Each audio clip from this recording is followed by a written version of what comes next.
Hi friends, నేను miss వచ్చాను. ఈరోజు నేను మరుగునీళ్ళు వెళ్ళండి. ఇవి ఒక కప్పు బియ్యం పిండి అంటే రైస్ ఫ్లోర్, అరకప్పు సూజీ అండి. రైస్ సూజీ ఉంటుంది కదండి, అరకప్పు రైస్ సూజీ.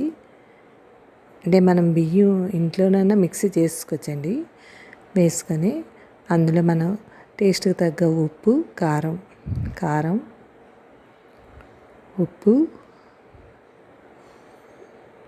మీ టేస్ట్ తగ్గ వేసుకోవచ్చు.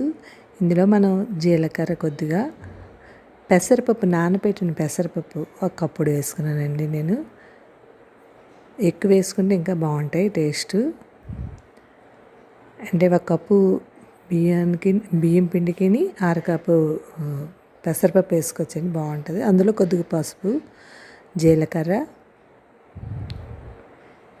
వేసుకొని మనం మరగబెట్టుకోవాలండి. నీళ్ళు పక్కన స్టవ్ మీద పెట్టుకొని మరగబెట్టుకుంటూ ఉండాలి. ఈ లోపల బాగా మరిగాక అప్పుడు ఇందులో ఇది కరివేపాకు కొద్దిగా వేసుకున్నాను నేను ఈ పిండిలోనే. కొత్తిమీర బాగా కలిపేసుకోవాలండి. అంతా కలిపేసుకోవాలి. అంటే కారం, ఉప్పు అన్నీ కలుస్తాయి కదా, జీలకర్ర అన్నీ బాగా కలుస్తుంది. బాగా కలుపుకున్నాక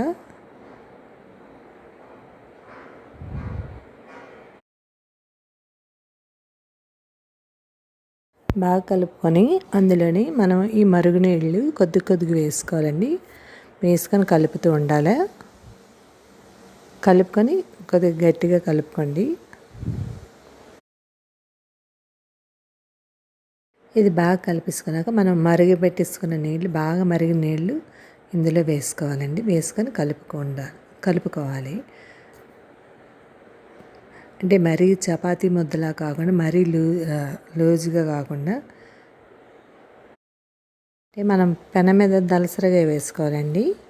బిళ్ళలు కదా అంటాము, అందుకని బిళ్ళల్లాగా నొక్కుకోవాలి. ఒక పెనం మీద నూనె వేసుకొని కాల్చుకొని అందు మీద, అంటే మనం కలిపేసిన ముద్ద ఒక 10 నిమిషాలు నానాలండి. నానాక అప్పుడు ఇలా పెనం మీద వేసుకొని అట్లాగా దలసరిగా వేసుకుంటే చాలా బాగుంటాయండి. కరకరలాడతాయి కూడా, టేస్ట్గా కూడా ఉంటాయి. మీరు ట్రై చేయండి. ఎంతో టేస్ట్ అయిన మరుగునీళ్ళ బెళ్ళలు రెడీ అయిపోయి. ఇది చాలా ఈవినింగ్ స్నాక్స్కి, ఉదయం బ్రేక్ఫాస్ట్కి బాగుంటాయండి.